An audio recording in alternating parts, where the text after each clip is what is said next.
così ti si vede.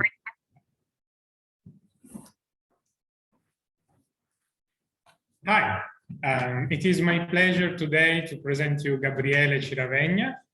Gabriele is a friend and a dear friend and a postdoc at the university in INRIA in France. He's doing this postdoc working on integrating logic with active learning. And today he will present you his PhD dissertation on the twofold role of logic constraints in deep learning. Thank you so much. Thank you, Pietro. Thank you very much for being here. As Pietro said, yes, already, I am Gabriele Ciravegna, and I just want to add to what he said that I did my PhD at the University of Siena together with Professor Marco Gori, who has been my advisor. And okay, so the talk of today will, as Pietro said, will cover how to integrate knowledge basically with deep learning. And we will see some different way to do it. And in particular, first, we will see how to extract, how to insert domain knowledge into deep learning models. And then we will see how to extract knowledge from deep learning models. And what is nowadays the current state of deep learning? We all know that deep learning in the recent years has achieved incredible results in very different fields. However, few people already a few years ago, like the very inspiring researcher who is Gary Marcus, were claiming that possibly deep learning will not be able, even with higher capacity, higher computational capacity and more data, will not be able to face some of these problems at least. And he listed 10 of the problems that he was seeing in deep learning in 2018. And when I was starting my PhD, and I tried to cover a few of them. And in particular, we will see in this presentation how to try to tackle the data hungry problem. So the fact that neural network needs a lot of level data to be trained, and the fact that we cannot be fully trust them because, for example, they can be subject to adversarial attacks, and the fact that they are black box, so that you don't understand the prediction and of neural models, let's say by itself at least. And how we will do this? Well, by doing one thing that he claimed at that time that it was not possible to do so, to integrate knowledge with deep learning, but it was actually something that was already studied at the University of Siena when I started my PhD, and I kept working in that direction. So, as I said, how do we integrate knowledge with deep learning? Well, through logic constraints. And in particular, logic constraints have twofold role in this integration with deep learning, because we can both learn from constraints in order to incorporate previous knowledge into a deep learning model. And in particular, we will see how by doing this, we can, on one side, reduce the number of label data required to train a neural network, and on the other side, increase the robustness against adversarial attacks. Not only, in the same framework, you can also extract novel knowledge by learning the constraints that are actually already respected by a neural network in order to explain the prediction of the same neural network, and therefore solving or aiming to solve the black box problem. So let's just give a little bit of a formulation, mathematical formulation of what does it mean to learn with constraints. In a paper that we published at AAAI in 2020, we distinguish exactly the problem of learning from constraints from the problem of learning of constraints. And in particular, in both cases, you can think of the rules or the knowledge that you have of something that is lying in a space that is called the rule space that act on the task space, which are the task function, the deep neural network model, for example. And when you do learning from constraints, you apply the knowledge that you have on your model, which, for example, can be just simply the supervision that you give on your labeled data. At the same time, however, when you at the same time that you require your network to respect some knowledge that you have, well, there might be some other knowledge that may be respected by the neural network and that you can extract. So in the framework of learning from constraints was something that was already well studied in Siena at the time. And in particular, in this paper from 2017, Diligenti and Gori showed how to integrate logic formulas into a learning problem, a general learning problem. And how you do this? Well, you require that these phi functions, which are the constraints, are respected. How are they computed? They are derived from different kind of constraints you can consider, but in the setting of logic constraints, well, you derive them from a logic formula. So, for example, in this case of this simple x1 and x2 implies the activation of your model. Well, through the triangular norm operator, in particular, if you use the product triangular norm, you convert this into these constraints. And if you want to calculate the associated loss function, well, you just can compute either the log of this function or 1 minus the function. And considering all the constraints, so all the knowledge that you have, which can be, as we said, not only logic formulas, but for example, also the supervision that you have on a certain problem, but also other kind of structural constraints, well, you can calculate this overall loss on all the samples and all the formulas or all the constraints that you have, which can be used as a knowledge verification method. Or you can train your neural network to minimize this function in order to have a model that respects the knowledge that you have, which, I mean, what we usually do is to only ask it to respect the supervision. But the knowledge that we have several times is much richer. So why not using also these other knowledge that we are provided? Okay, so what about learning new constraints? Well, we asked this question when I started the PhD, how could we extract new constraints, understand which constraints were already respected by a neural network? And we thought, okay, let's try to pose the same formulation, so the same mathematical problem. So required to, the constraints are the one that are minimized in a similar formulation as before.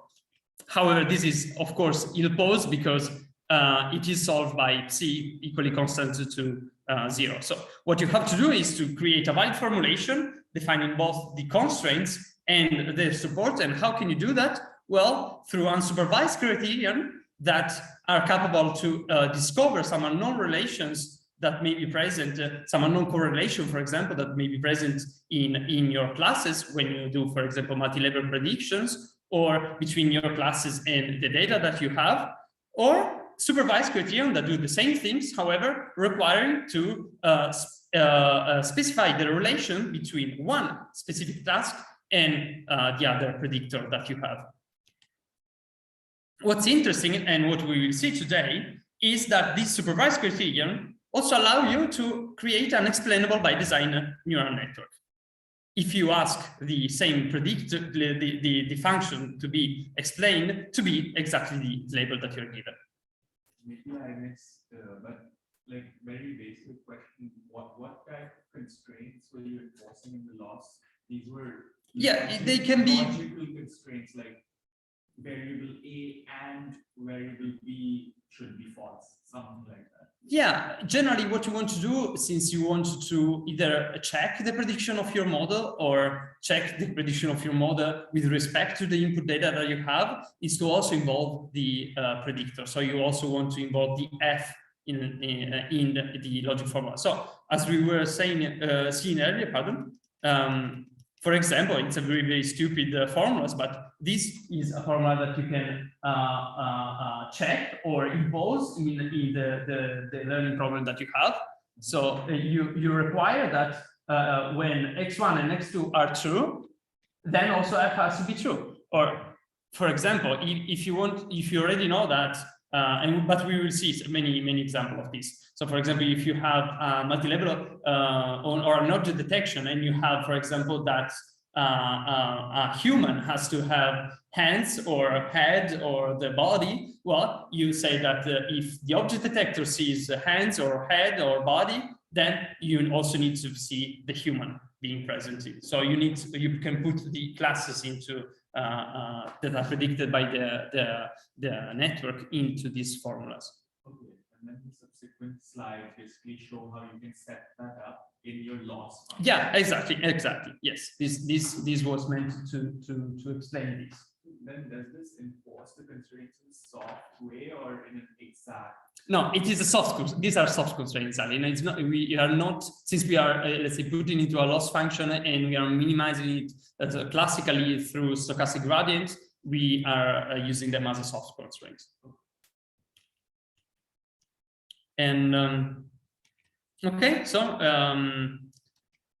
let's see some example of how to check whether the knowledge that you have is satisfied in your learning problem. In particular, we apply this to the active learning context. What is the active learning? What does it mean? Deep learning, we know that is still precluded in all those contexts where the amount of labeling data that you have is limited and maybe manual labeling is expensive.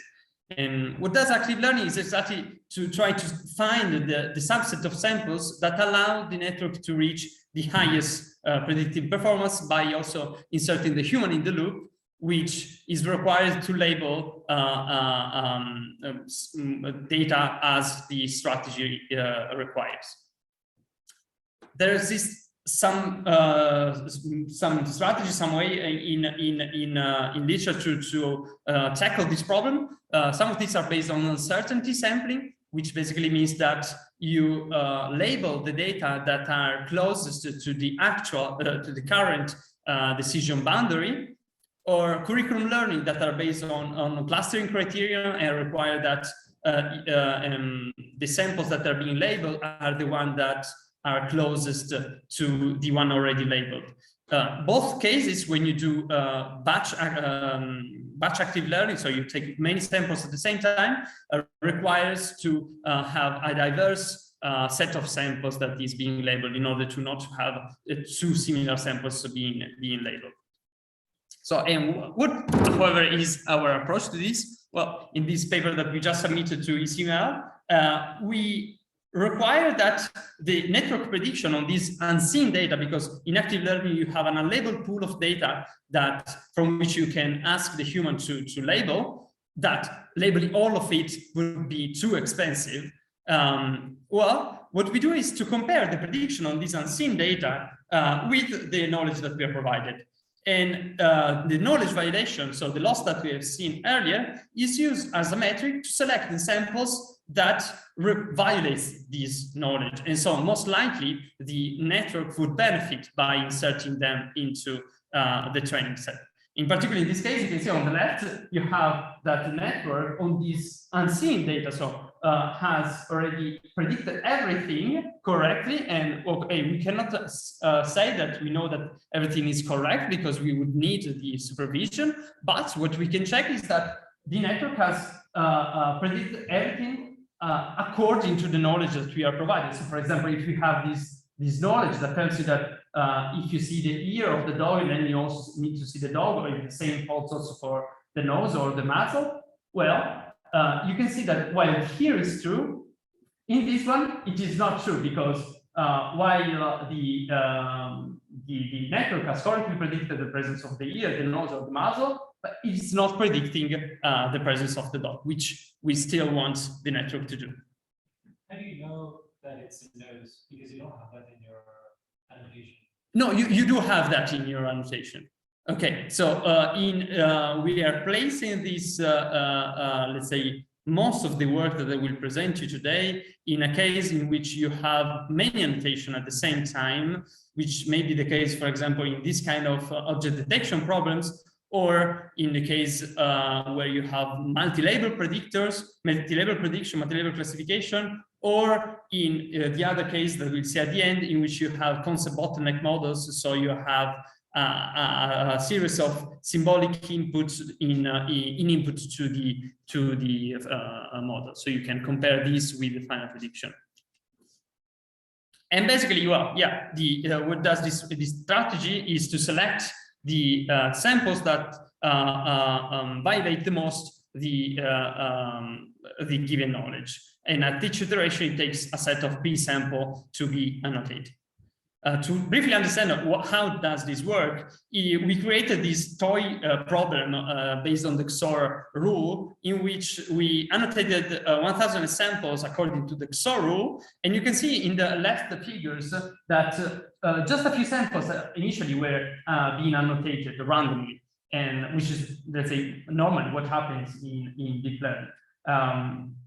Well, however, you see that these samples do not cover all the distribution of your training data, and not on the training data, on the actual data. And in particular, the right bottom distribution has not been covered.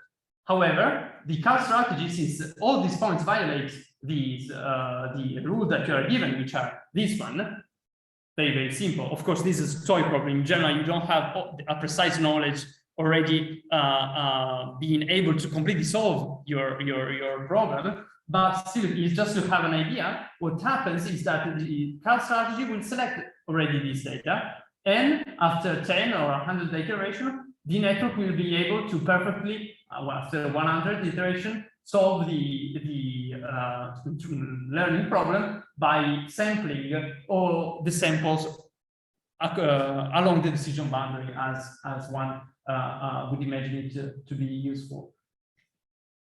Okay, so in real life scenarios, you are not provided with this knowledge, which actually, in the previous case, if you were just computing the rule, you would get 100% of accuracy. But still, you may be provided with some knowledge that can still be useful. So in case of structured data, I don't know, you may have some simple relations that may not be always correct, maybe, on your input data and on the output of your predictor that you want to train. Or on unstructured data, you generally may have some knowledge about the relations that are present in your output classes. And in any case, you still have, you still can integrate the uncertainty strategy, because you can still provide the strategy with a formula that says that at least one of the classes has to be predicted. And in case of mutually exclusive predictions, you ask for just one classes to be predicted. And this has been empirically proved first on, okay, the XOR-like problem. You see this CAL strategy performs basically almost as good as the supervised one, in which you check exactly if the labels are correct or not. This is a new topic, of course, strategy that you can only have in benchmarks, because you are already given all the labels, but it is useful as an upper bound on the quality that you can reach with active learning. And but still, this is also true, for example, on the iris problem. On iris, we just use 3 very simple rules that alone only reaches 70% of accuracy on the learning problem, that consider only 2 features that you have. And still, the network is almost as good as the supervised one, and much better the uncertain and random. What about image recognition? Well, in these 2 datasets, which are multi-label classification datasets, we still see that the network is providing better performances with respect to standard strategies, such as, for example, the uncertain or the uncertain plus, where you combine uncertainty with diversity sampling. And in particular, on the CAP200 dataset, what you have is that the more knowledge you can see is that the more knowledge that you provide with your model, the better the strategy basically works, because on the CAP200 problems, you have more than 300 rules involving the 200 classes that has to be predicted, while on animals, where you have 33 classes and you only have 16 rules, so they are more partial in the sense that they do not cover neither all the classes that are involved in your learning problem. The performances are just a little bit better in uncertain strategy. And in particular, to understand better why uncertain strategy always doesn't always work well, is exactly what I'm capable of doing, what Carl was capable of doing earlier. So it is incapable of discovering novel data distribution that are not provided in the first training data that you have by only sampling along the decision boundary. And here in the XOR problem, even if you couple it with a diversity-based strategy, still after 20 iterations, you are only starting to discover this right bottom distribution. Why? When using a knowledge, of course, complete in this case, but in general, we can already discover novel data distribution after very, very few strategy, and after 20, almost completely cover them. So, going to the second chapters of these presentations, we will see another application of the learning from constraints to the case of adversarial attacks. In particular, we will see how to defend from adversarial attacks by doing something similar to what we've seen earlier. So by checking whether the knowledge that you have on test data is being violated, and so possibly you're under an adversarial attack. We all know what are the adversarial attacks, but just for the few of you that don't know it, from 2015, it has been discovered that predictors that very well classify, for example, this as a school bus, by adding some random or not random noise to this image, which actually is so slight that you don't see the difference from this one to this one, like a human body, a human couldn't see the difference. Well, the predictor, however, while here was predicting with a very high confidence that here there was a school bus, here see an ostrich, a bird, which doesn't make, of course, any sense.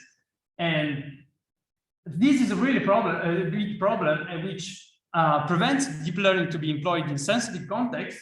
And in literature, there exist some strategies, which some of them are quite effective, that in particular go to try to modify the training procedure, while with data augmentation techniques or adversarial training. And also there are some techniques that try to detect the adversarial attacks at test time by computing statistic on the activation of the convolutional filters in on training data and on test data to find adversarial attacks. What we thought instead was something very, very simple, which was, okay, at test time, if one of your prediction is being subject to an adversarial attack, it has to be moved, because, for example, here, when this green sample is under an adversarial attack, requiring it to be predicted as a cat, you see that it will be moved from here to here. However, this is this wouldn't be notified by the deep learning model, but if provided with some knowledge, we can detect it, because you can see here all the motorbikes were also predicted as vehicle, and this one was predicted as vehicle. But when it is moved here, well, it is being predicted not anymore as vehicle. In particular, it is being predicted as a cat and not as an animal, because it is not on this decision boundary. So in all of these cases, the knowledge that you are provided is violated. And also, for example, in this case, you require if the model is not predicting anything, certainly, well, you can also discover this because it is falling in a region where all none of the classes that you have in your classification problem is highly predicted. We presented this paper at has been published at the Transaction PAMI last year with a few colleagues from the University of Cagliari and Siena. And what we basically do is similar to what we did earlier. So we compute the constraint loss on all your data that you have. And in particular, you can do two things. So you can minimize these, both the supervision, which is the left part, that has this subscript S, that is so the knowledge that is related to the supervision, and the knowledge that is related to the logic formulas.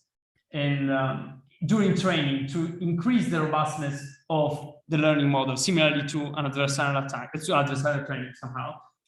But also at test time, you can try to detect adversarial attacks by checking if this overall formula has a violation that overcome user this hyperparameters that is tau. What are the results of this? Well, if you see, for example, here on the animal problems, when it is coupled with constraints, so when you insert constraints on your training data, already you have a more robust predictor.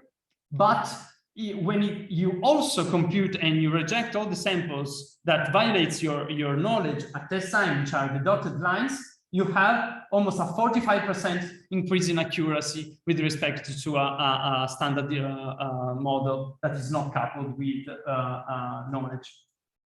And how does it work? Well, basically, when the network is performing, sorry, the attack is performing,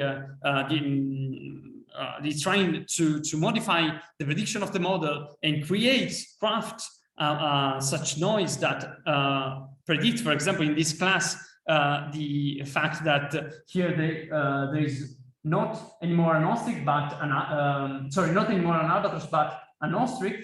Well, you can see that his loss is decreasing over the iteration, but at the same time, because it is violating some of the rules that we are provided. So, for example, it is not anymore predicting it as a bird. Well, also the violation related to the constraints increases, and after a few iterations, we are already capable of detecting this attack as these samples as an adversarial attack. Here, you just a comparison where you see on the left what happens when you increase the amount of domain knowledge that you have, and already when you are given like only few rules. If you train the network to respect these rules and then you check them at test time, you have a very high increase. But in particular, when the more, as we were seeing earlier, the more knowledge that you provide the network, the better it is. And as we are seeing here, you almost have 50%, almost 50% of increase in accuracy. And here you can see we selected tau as the value as that maximize these area under the curve between the accuracy that you have on clean data and the false rejection rate. Sorry, no, the accuracy that you have on adversarial data and the one that you have in the false rejection rate. Okay, so what about learning of constraint? Okay, question. Yeah, I wanted to ask, like, what are the details of the adversarial attacks considered? Like, you know, are these white box attacks or? Okay, so yeah, very, very good question. In this case, we were considering black box attacks. So you don't have access to the model. No, not directly. We also computed gray box attack and white box attacks. What are gray box attacks? Gray box attacks, you have access to the deep learning predictions and its weight, but not on its detection mechanism. Well, we saw that also in that case, the detection mechanism is still good, and we are still capable of rejecting most of the adversarial attacks, adversarial sample. While when you work in a white box condition, so where you have both access to the detection mechanism and all the parameters of the network, which, however, is a quite extreme context. Of course, since it is optimizable, you don't have such an advantage anymore on using this detection mechanism. Yeah, still you have about 15% improvements with respect on a plain model. And then the other question, you mentioned some other baseline approaches to adversarial robustness, right? Like yeah, we compared to let me see if I can find it. I have it in the appendix for sure. Yeah, here with neural rejection, which employs an SPM on comparing the activation of the convolutional filters on training data, the last convolutional filters on training data, and on validation data that are, however, being subject to an adversarial attack to train a model to detect them. And the results are almost as good as the one provided by these neural rejections. Sometimes they are better, sometimes they are worse. But what is interesting is that our model doesn't use any extra parameters. It just have to do a forward pass through the rules that we have that are just mathematical formulas, very, very easily to compute. And it's much quicker. And also a problem of this kind of model is that they do not generalize to new attacks. So basically, if you train on an attack distribution that is generated, for example, by I don't know, it doesn't came to my mind any. Oh, come on, Carlini and Wagner, for example, which is the strongest adversarial attacks at the moment. Well, maybe it does not generalize to FGSM, which is a much easier attack optimization, because the data distribution that is created by an attack is different from another one. So it's difficult to have such a variety of data.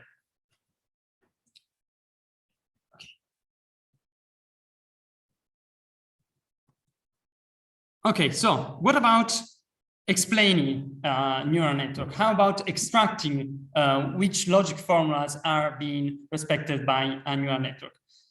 Well, in explainable AI, what has been trying to do generally is to explain the prediction of a model in terms of the most important input features that have driven the model to take such a prediction. For example, here you have an example from line where you can see the pixel that are most important to the explanation of electric guitar, acoustic guitar, and Labrador. However, there are also different approaches nowadays that are coming out that are concept-based approaches, and which require not your explanation being based on features, so on non-understandable input features such as input, such as pixels, sorry, but on symbolic concepts, which are much more intelligible by a human being and maybe more interesting. In particular, in 2020, a model that was called concept bottleneck models came out, which divides the classification problem, the end-to-end learning strategy, into two parts. First one, where you use a convolutional neural networks to predict some low-level concepts. For example, in this case, the attributes of birds, very simple attributes of the birds, such as the size or the shape of the bill or the color of some of the parts. And then you have another model. They were using logistic regression to predict the final class. What we said, okay, why don't we use a neural network on this that is trained so end-to-end, also with the previous classifier, that is also capable of providing logic explanation? Well, the question was, can we do this? And so obviously, how do you provide logic explanation of what a neural network does? Well, with Pietro Barbiero,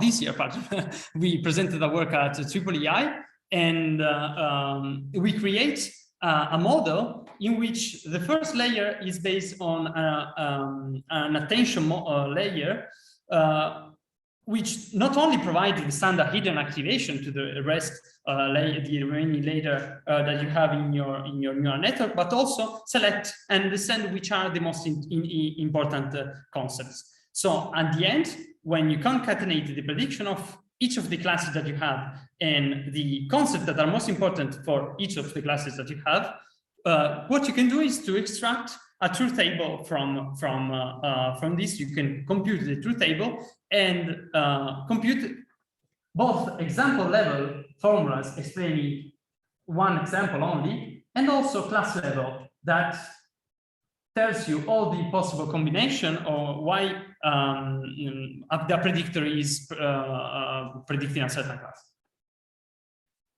How does it work? Well, from the weights that connect the first layer to the second layer, we extract the importance of each concept for a certain task by computing the norm of the weights connecting a certain concept to the following layer. By then putting all this importance gamma into competition, we can understand the relative importance of these concepts. These concepts are then masked and sub-selected, and only this one enter the truth table that we have.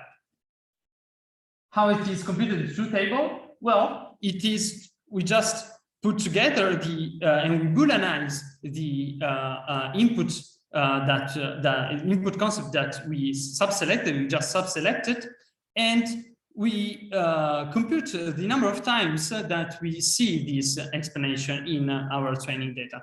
So for example, here we see this 3 times and here only 2 times. So maybe we can add only this explanation because it's more frequent, or still we can try to avoid to make an explanation overfitting by inserting too many explanations.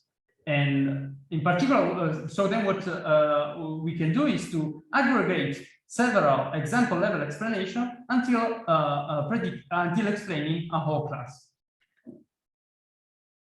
How it is, however, minimized? Well, in order to encourage sparsity in the concepts that are selected by this by the neural networks that are considered importance, which are the distribution alpha, we minimize the entropy.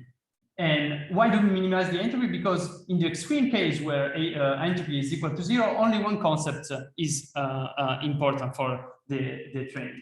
Of course, this is not the solution that we want to find but by putting it together with a standard supervised loss function, we can find a balanced solution while using few terms as possible, but still correctly solving our learning problem. We apply this on 4 different learning tasks. Also, on structured data, you don't need always to extract this concept through a convolutional neural networks, for example. But if you work on structured data, you can directly use your input data as concepts, and you can provide explanation in terms of them. So, for example, here in MIME2, where you predict on patients that are in intensive care units, you want to predict whether they will recover or not based on the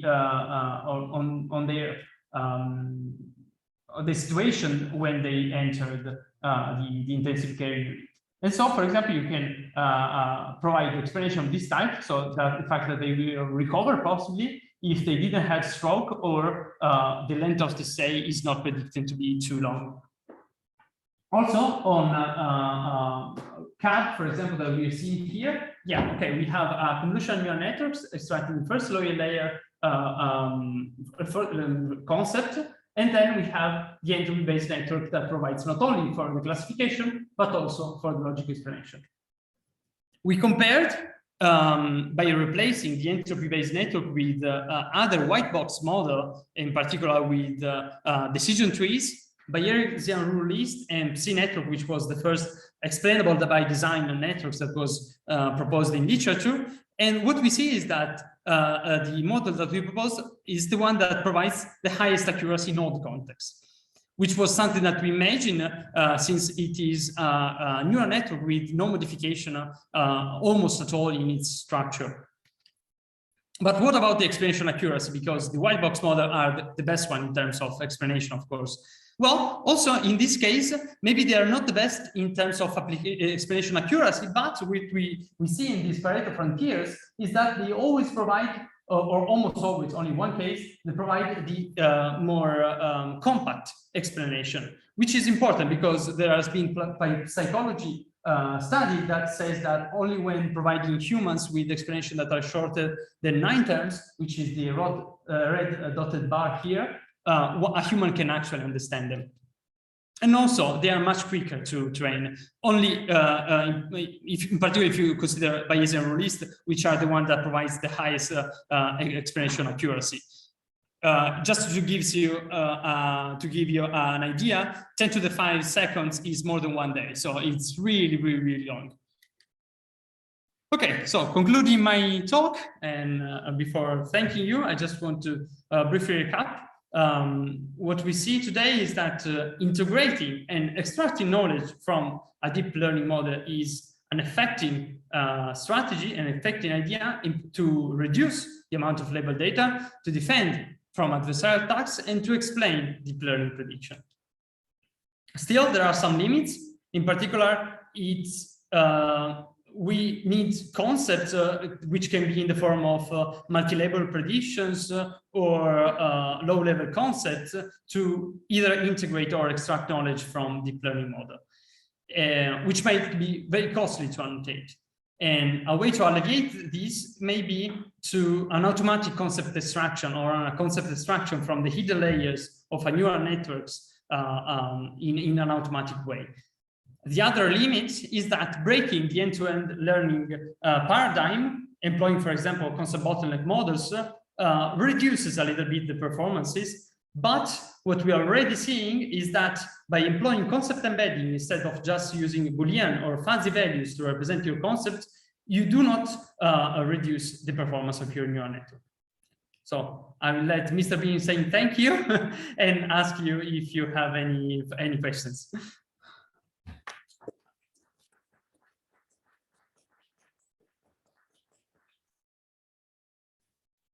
Yes.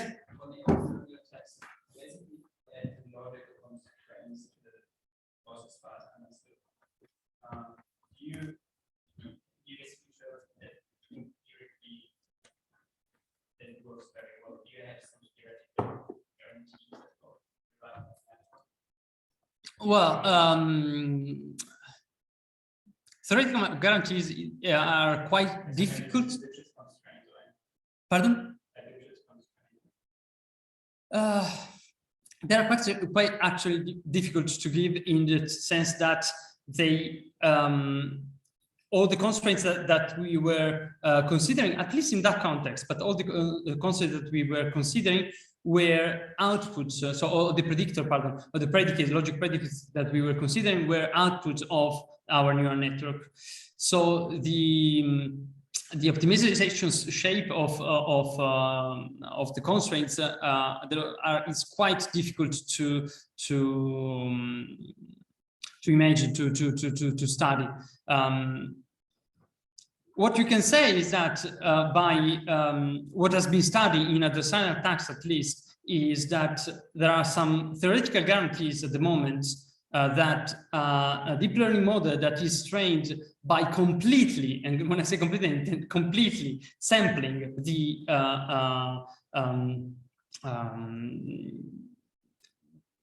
around the training data distributions, so until, for example, 0.2, 0.5 distance, you can guarantee that a neural network doesn't, it's not possible to create adversarial attacks, at least on your training data distribution.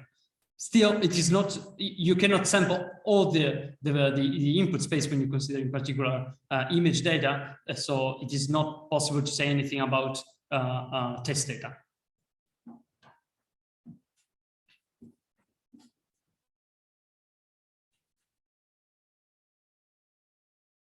What is the future?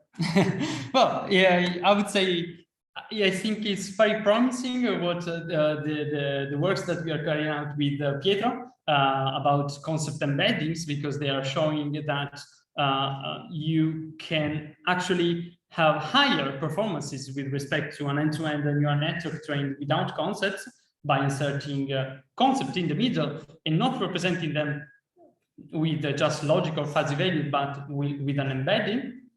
And this is very interesting. There has been also a study saying that inserting supervision in the mid layer of a neural network increases the classification accuracy of a deep neural network model. And on the other side, what we are seeing also with Charlotte is the fact that we can try to extract, even when we are not given these concepts, so that you don't have manual label data on low-level concept, you can still find them in consistently in a neural network, for example, on graph.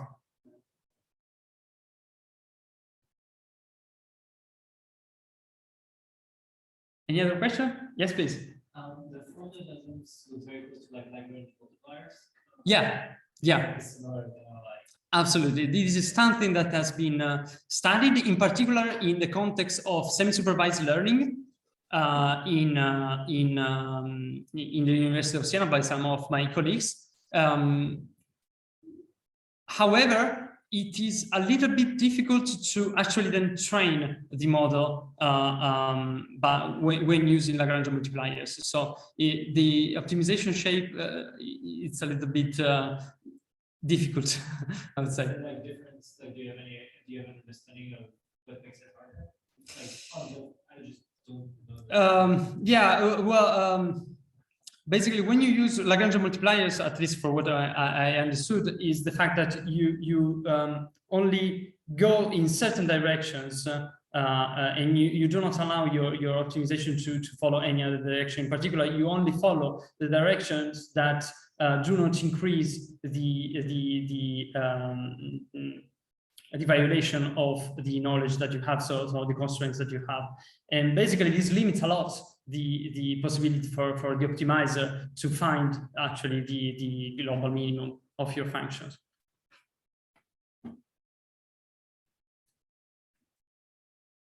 So let's thank again. Thank you. I think you will be around for a few hours. Yeah, I will still be around for a few hours if you have any further question. Let's see. I will be pleased to answer them, of course.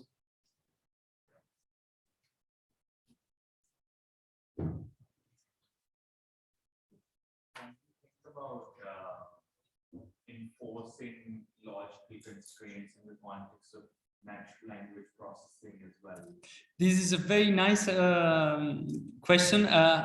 We are currently, there have been people enforcing constraints in natural language processing. However, the variety that is present in natural language processing doesn't allow to really have some effective results in that context. However, what we are trying to do, and we already do with the guy here in Cambridge, is extracting constraints, or extracting knowledge from a model that is trained in a natural language processing context. And this is going to be, in my opinion, very effective, because you don't need concept bottlenecks. You don't need to have a black box models that gives you low-level concepts, because symbolic concepts are already present in your input data when you work in natural language processing.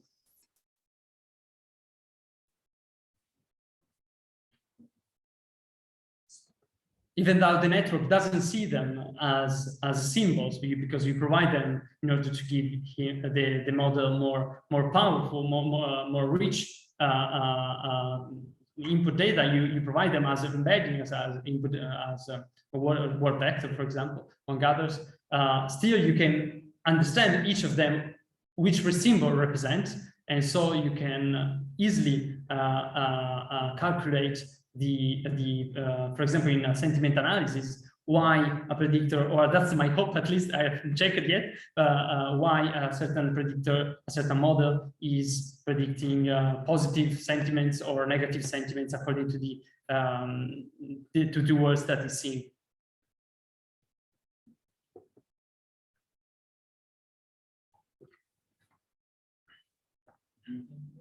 Industrial situations, it may always be true that you can derive logical rules. Like what is the process of coming up with logical rules? Well, in several contexts, there are logic rules that are not being used. I mean, there is some domain knowledge that is not being used currently in deep learning. However, even when you are not provided with such a knowledge, what we can do is to train a neural network model without any logic inserted into it, by just using your supervised data, and then extract it, and, for example, check whether it is satisfied, it is validated also on test data, for example, to discard some of your prediction if they are not sure, or maybe they are under adversarial attacks. And this is something that we also shown in one of our paper, Logic Explained Networks, in which we show that you can defend from adversarial attacks after with the constraints, with the logic formulas that we extracted from the same model. So you don't need to already have them always, at least. Maybe you are not capable of finding the best formulas always by extracting them. It depends on the algorithm that you're using, but still, we think in that case it was working quite well. Yes? Sorry, so when you have an innovation model, even from an analyst, like an historian or something like that, validation of that model is already. So how do you validate the rules of the knowledge that you extract from the Okay. You mean, pardon, you mean the knowledge that you extract from your model, or the knowledge that you provide to a model? No, the knowledge that you extract. Distract. Well, you just computed the accuracy of the formulas that you have in this plot. What you can see on the y-axis is the error that the explanation makes when they're used as a predictor. So when you use the formulas that we extract from the deep neural models and you use them to predict, and you can do this because you are working with symbolic data, of course, this is the accuracy that you get. It is a little bit lower, of course, than the performance that you get when using the deep learning model. But what we saw is that the fidelity of the explanation is quite high. I might have also the results to show you in case you want. What about, for example, if some rules contradict with each other in the data? Okay, no, we when we extract them, we what we do is to compute the disjunction. We put them in disjunction normal form. So we extract the mean terms that are just conjunction, and then you put them in disjunction normal form. And then you simplify. So if two rules are contradictory, you simplify the contradiction. So for example, if one says x1 implies f, and the other one says not x1 implies f, then you just remove x1 because it is not useful.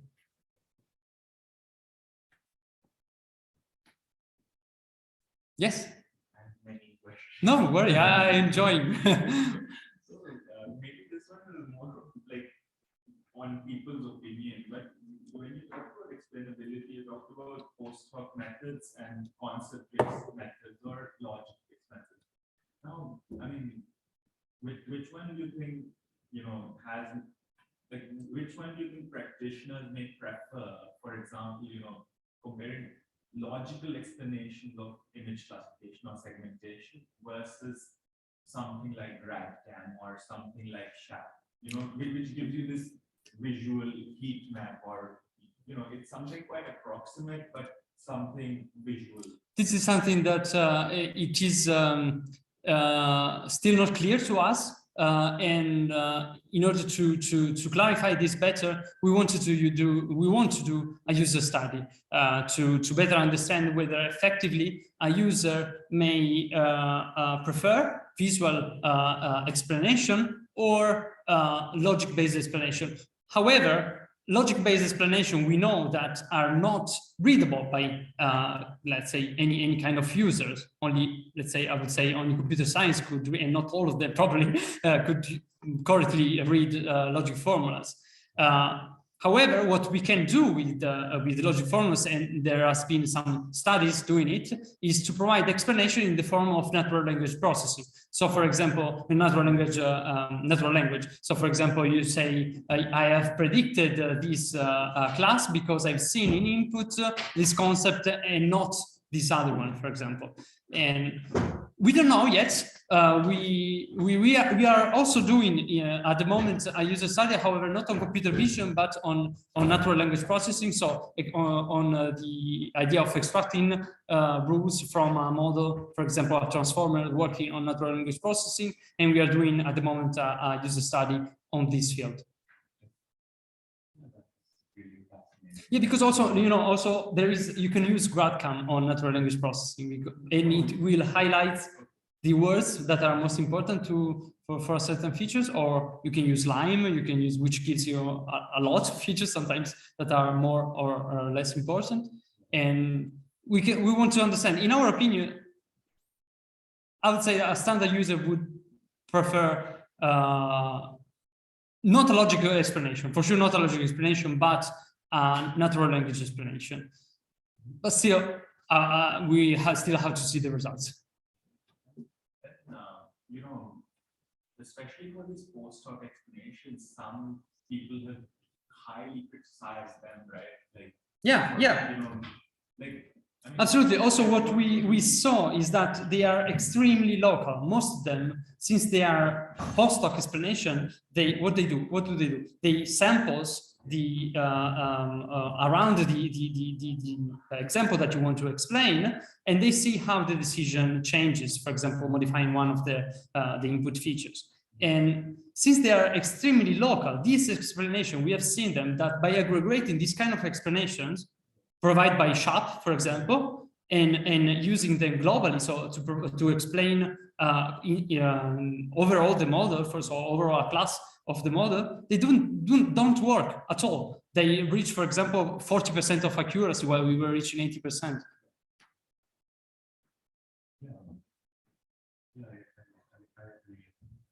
They may be able to. some of the criticism of SHAP or line-like models can be alleviated by using logic-based explanations. Well, I would say no, because let's say logic form of Lime is exactly anchors, or anchors is thought to be at least this. And the problem is mostly their locality and being post hoc. So by not intervening during the training process, you are not actually capable of, and you cannot be sure that the explanation that you're given and your model is using only the features that you are providing in your explanation. In particular, you cannot be sure that you use few features, that is what you want when you provide at least a global explanation.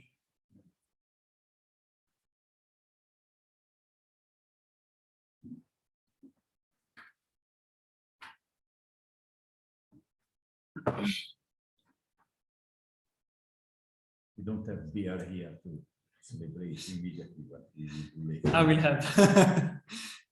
Okay.